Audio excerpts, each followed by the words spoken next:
Step on the brake. Okay, hear that? A squeak when you brake.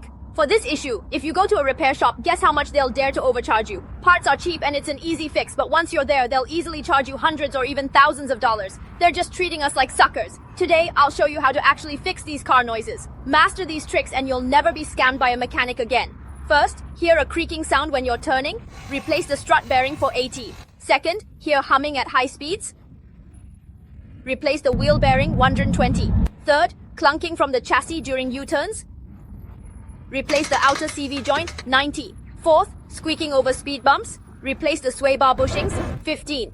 Fifth, when starting the car, if the engine makes a loud squealing sound, pour a little water onto the belt.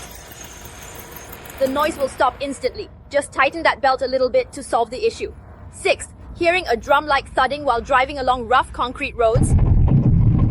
Replace the shock absorber 120. Seventh, squeaking when braking while the pads are still thick. Find an open space, slam the brakes a few times. Costs zero, problem solved. How about that? Simple, right? Follow me and learn more car tips every day.